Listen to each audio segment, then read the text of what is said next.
For our country, we did Jamaica. This is their flag. The first inhabitants were Tanyas, Arawak-speaking people from South America. They were very peaceful and greeted Columbus in his first voyage in 1494.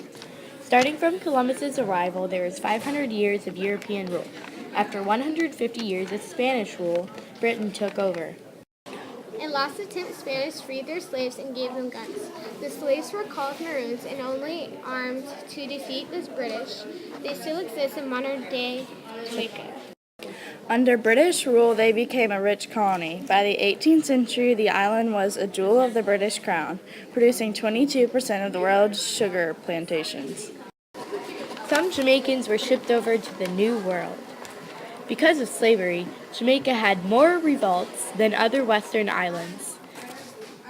Because of this, Jamaica's government made Emancipation Act of 1834 that allowed slaves under 6 to be free and over 6 to work only 4 to 6 years. It worked in theory, but the slave owners still continued to abuse their slaves. So in 1838, Jamaica's government proclaimed full emancipation, 2 years earlier than originally planned.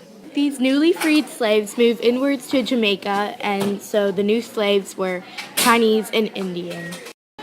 Sugar production declined, so Jamaicans had to start growing crops like bananas, coffee, and started factories. In 1886, they started Crown Colony system of government. The government promised health, education, and other social reforms. The end, Mom!